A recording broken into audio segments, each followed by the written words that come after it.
Hey everyone, I made Children's Corner Mary D into a bubble, and here is the route that I took to accomplish that. And this video is best watched all the way through so you get the whole picture, see kind of how the entire puzzle goes together, and then rewatch it if you need to as you create your own. So first I cut out the Mary D bodice pieces just like normal, and now I am doing a smock version for this little bubble. So in my case I have one of the piece number 1, one of the piece number 2, and 4 of the piece number 3. And if I did the gathered view instead, I would have 2 of the piece number 2 and still 4 of the piece number 3. And then I attached all the pieces together at the shoulder seams. I'm going to have a garment copy and then a lining copy. All of these will be attached at the shoulder seams, and then those shoulder seams will be ironed open. Now I line up the garment copy with its lining and sew the two together. I did make a mistake here by sewing down the side seam, so don't do that. And I will get into more on that later in the video. But you want to sew from one center back around the neckline and down the other center back. And then you also want to sew around each armhole, but don't include that side seam in this step. Also, if you're doing the smock version like I am, you want to keep your yoke piece, the bottom of that yoke piece, free from the lining. So basically you still need to slide your bubble bottom in to attach it later on, so you want to leave like an inch or so. Daisy's helping in the background, you can probably hear her, but you want to leave about an inch or so free from the seam. We will be finishing this later on and you will see what I mean as you keep watching. Like I said, this video is better watched all the way through so you can see the whole puzzle come together. Also, if you want to put in some piping or lace or whatever, you'll want to do that before attaching your lining and bodice pieces together. Either way, be sure to turn up your lining pieces so you can use it to enclose the waist seam later on. See how the raw edge of my lining is turned up and is lined with the piping,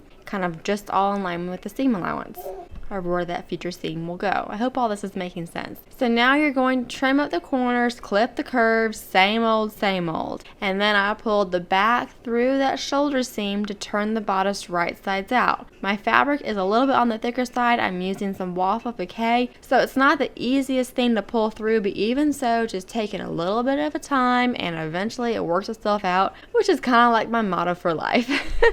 So I get that in ironing once it's right sides out, and then I put my bubble bottoms front right sides together with the yoke front.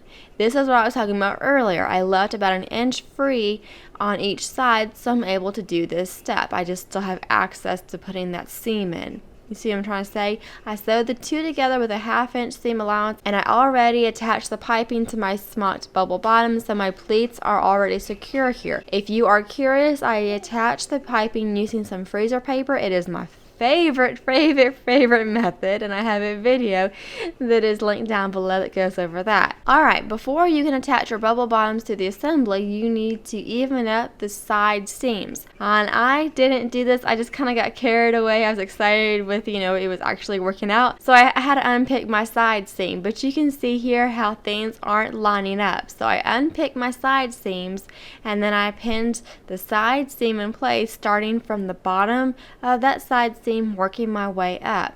I measured like 2 or 3 inches, I can't really remember, and it really doesn't matter. So just measure your situation and see how much you need to trim off the top of your bubble. Remember, you need to include a 1/2 inch seam allowance. So let's say your bubble side is 2 inches extra than the other side, like the front side. You need to trim up 1.5 inches so you'll still have a 1/2 inch seam allowance that goes into that seam. Does that all make sense? I hope so. Alright, after trimming is done, I went ahead and inserted the placket into the back piece for my bubble bottoms. It does not matter which placket style you use, you just need to pick a placket and put her in. So then I gather up the back sides in preparation to sew the bodice back pieces to them. So I had this little notch in my back pieces marking the center back, and the whole idea of Mary D is that it crosses over at the center back, and so I want to keep that whole style intact. I line up the bubble at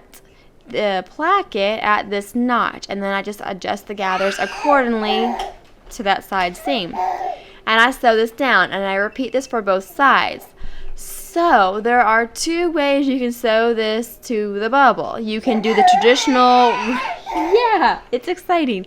You can do the traditional right sides together, leaving the lining free and using the lining to enclose the seam by hand later on. And I normally do that method, but this time I sandwich the bubble bottom between that section between the garment bodice and the garment lining. It just saves me a step, but also the real reason is that it allows me to continue sewing. So I'm able to get away with this. Also, lots of different things that are adding up for me doing this. One, my fabric, the stitches hide well in this waffle bouquet. It does save me a little bit of time, but since my stitches hide well in this waffle bouquet, it also allows me to keep sewing that extended portion past the bubble. I hope all of this is making sense. So we are almost there at this point. Remember that 1-inch-ish spacing that I left free from the, to attach that bubble front to the yoke? Well, at this point, I'm pulling that area out so I have access to finishing that seam. I'm sewing this right side together with the lining, making sure to have the raw edges turned under about 1/2 inch. And truthfully, I was getting excited that this thing is coming together like I had imagined in my mind, so I skipped putting it in the freezer paper to secure the pleats around the armhole, so they look a little rough, but life goes on. Lesson learned, put it in your freezer paper every single time, no matter how excited you are. Now I simply join the side seams using French seams, and voila, you got yourself a Mary D bubble edition. I have tutorials on the Mary D dress, both smocked and not smocked, and I hope this video was helpful. If you have any questions, please leave them in the comments down below, and I will do my best to answer them. And as always, I appreciate y'all for watching, and I hope to catch y'all next time. That's right, Daisy.